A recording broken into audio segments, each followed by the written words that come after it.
Hey guys, what's going on? Welcome back to the Beamer Dude channel. Thank you guys for tuning in. Today we are going to get the M3 dyno, so stay tuned.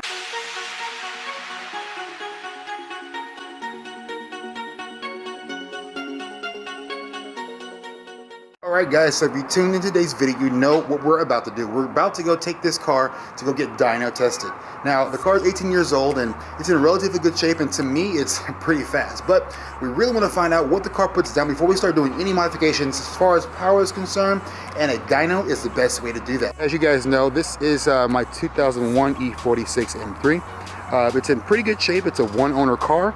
The engine on it is extremely fresh. It was changed about 10,000 miles ago for an engine with about 90,000 miles. Now the chassis itself has about 170,000 miles on it. So this thing is not a peach. This is a perfect example of a daily driven car, which is exactly why it's my daily driver. But before we do any serious modifications to this car having to do with power, exhaust mods, I really want to find out what it puts down in stock form. Only modifications pretty much entail BC coilovers and these Apex wheels. These Apex wheels are going to do a lot in the realm of rotational mass. Each wheel weighs about 17 pounds, and that does a great deal for the track and just overall feel on the balancing of the vehicle. The exhaust is still stock, 100% stock, but it does have a Canon intake on it. So I don't really think that's going to do too much of a difference. As a matter of fact, it actually might hurt the result, but since it's on the car already, I might as well leave it on there and get the baseline with that. So I'm going to go ahead and get all the camera equipment together because I am going to be doing a little bit of vlogging while I'm there. I'll show you guys some of the cars. This is a opening to a shop that's here local to me in Houston, and they are going to be dynoing some high horsepower cars, probably a lot of Mustangs and Camaros and Corvettes, so should be a fun day.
So quiet. Stock.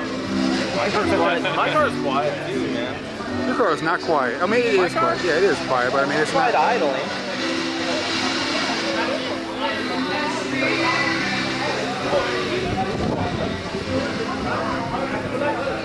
first try.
Okay guys, so there it is. We dynoed the E46 M3 and she made about 260 wheel horsepower. Now, I can't say that I'm ecstatic about that number, but that is about average for a medium to high mileage engine. Now this engine is relatively fresh. It has about 90,000 miles on it, somewhere in that realm, because it was replaced about 2 years ago. Now, 260 wheel horsepower, that is a calculation based off of DynoJet's calibration. There was a lot bigger horsepower vehicles there that were actually putting down big numbers, and I'm venturing kind of a guess that maybe there's some room for improvement. Maybe there's some accuracy there, don't really know, but we're going to use 260 wheel horsepower as the baseline. So what's next on the list? We're going to be looking at options as far as intake, exhaust. Yes, I do have the Canon intake on the vehicle. I don't know if we're really going to stick with that. I did come with this, and the filter looks really beaten and battered. It's actually black, and the Canon filters are supposed to be red. So we might just replace the filter, and maybe we'll go back to the dyno, or maybe we'll make some other changes before we head back to the dyno. But there is one thing that is on my mind, it's on my radar, and that is a B-spec tune. I've seen some of these tunes that are off the shelf gain anywhere from 20 to 30 wheel horsepower and about 15 wheel torque gain. That would put me right in the realm of what I've been seeing kind of around on YouTube. A lot of the tuned M3s that are relatively stock, tuning over to a 93 octane, which is readily available here in Texas, and putting down almost 300 wheel horsepower with no real bolt-ons. Alright guys, so that's going to wrap it up for today's video. Hopefully you liked today's video. If you liked today's video, go down in the comment section down below and hit that like button. If you liked the video, and if you disliked it, hit the dislike button. If you disliked the video, make sure you go down to the comments and say something and say why. So thank you guys for watching the Beam Review channel, and as always, peace out and Godspeed guys.